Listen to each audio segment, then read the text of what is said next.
Hi, I'm coming to you from Seoul. It's September 22nd. It's nice just to be able to say hi and let you know I'm having a great time, feeling good. But I have just been working on something for the last 20 minutes or so about how I'm capturing my thoughts and how I'm getting stuff out of my head. And I'm using ChatGPT voice mode. And I know not all of my friends and family have played with this version yet or experimented with it.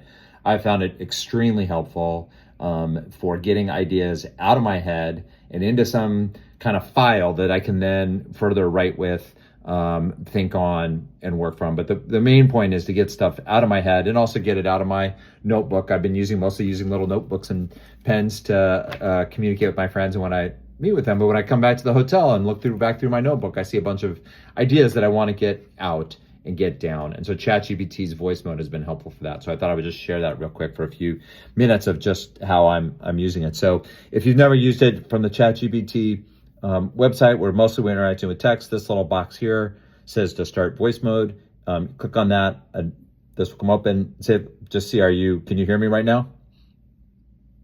Yep, I can hear you loud and clear. Let me know what's on your mind.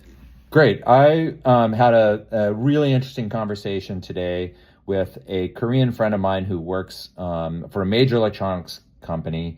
And we were talking about differences in opinions about change and different cultures that embrace change. And she had some really interesting thoughts about why Koreans embrace change so quickly. It had to do with the history of the country, especially the 20th century and 21st century history, compared to places that she thought maybe Japan and the US would be a lot slower to embrace change. Even if we have new things, culturally we embrace change slower. So I'm curious if you can just help me figure out, is that the kind of thing that's backed by some academic research somewhere?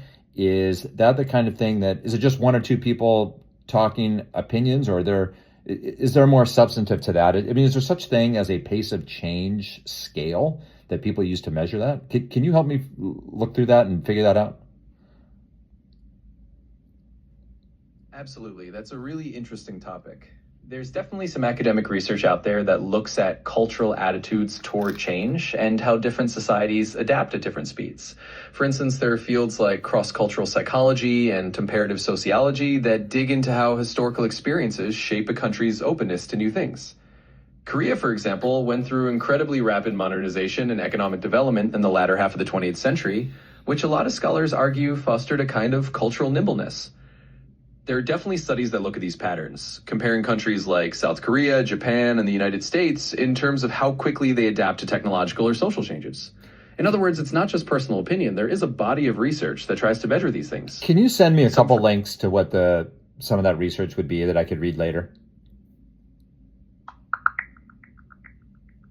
Sure, there are indeed some interesting resources on this. For example, you might want to look into cross-cultural psychology literature that discusses how different nations handle modernization and technological change. A couple of starting points could be Geert Hofstede's work on cultural dimensions, which often touches on how different cultures adapt to uncertainty and change. Studies from the field of comparative sociology that focus on South Korea's rapid development and how it has influenced cultural attitudes toward innovation. Can you just pause for a second? I just love that you mentioned Hofstede's work. That's something that came up in my graduate school that I remember that from 20 years ago, that as the leading scholar on cross-cultural stuff on attitudes like that. So I shook my head because that totally connects with my experience of being in graduate school. That's awesome. It's always a fun moment when something like that circles back around and connects with your own experience. Hofstede's work definitely stands out as a classic reference, and it's cool that it lines up with what you learned back in grad school. Do you have a sense of where other places that I spent some time are Denmark and UAE? Do you have a sense of where they line up on a scale of their willingness to embrace change culturally, and how they might compare to Korea or Japan and the US? Yeah, I can give you a bit of a sense of that. So Denmark, for instance, often ranks as quite open to innovation and social change. It's a smaller country that's pretty agile and has a strong social trust factor, which makes it easier to implement new policies or adapt to new technologies. They tend to be quite forward-thinking on things like renewable energy, social reforms, and even digital governance. On the other hand, the UAE is interesting because it's got this very strong top-down approach to modernization. The leadership is really keen on rapid development and embracing cutting-edge technology. Think smart cities, AI initiatives, and big infrastructure projects. So culturally, the UAE is often very open to change, but it's driven in a more top-down way compared to somewhere like Denmark, where it might be more grassroots or consensus-oriented. So This is yeah, really great. I'm just going to pause you for a second, and I'll pick it up in a minute. But that's just helpful for me to get down to hear from you, and I appreciate it. Maybe could you ask me a follow-up question about my meetings that might tie this together? What would be a good question to get some thoughts out of my head? Absolutely. So one question that might help you reflect could be, out of everything your friend shared with you, was there a particular insight or story that really stuck with you or surprised you? That might be a good starting point to dig into how these cultural perspectives are influencing your own thinking. I think the story that surprised me actually was about the 2016, I think it was 2016 she mentioned, so if you could double check that, but the case of where DeepMind Computer beat the world's best Go player, and who happened to be Korean at the time. And she shared that it was such a big deal nationally that it raised awareness of the importance of everyone in Korea having to learn how to adapt and react to these new technologies, and that she thought they were actually ahead of it because of how high profile this one example was in 2016. For a national hero to be defeated by a machine. So that really stood out for me.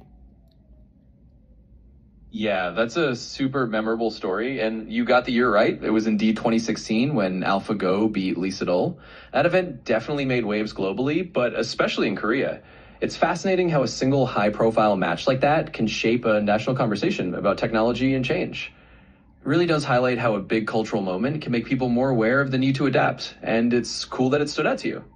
Great, thanks. I'm going to put this on pause now. I'll come back to it in a minute. Sure thing, no problem at all. Feel free to jump back in whenever you're ready, and we can pick up from there. So then I clicked, and I realized that's just 7 minutes. If you stuck with me, I really appreciate it. But that's just how powerful this tool is. Three things, easily 3 or 4 things that would have gotten stuck in my head, I just been able to get out. And then what happens, so that after you hit end, I have the text of our entire conversation is recorded, including all of my comments, the machine's comments, all stuff for me to now that it's out of my head, I can reflect on, copy, paste, edit, clean up, whatever. I get to do that part, which I like. So anyway, if you stuck with me for 8 minutes, maybe you learned something too about pace of change in different cultures. You saw my face when it referenced one of the classic scholars in this world that stood out for me. And boy, that's it. Thanks all. Look forward to, maybe I'll do it again if this is helpful. See ya, bye.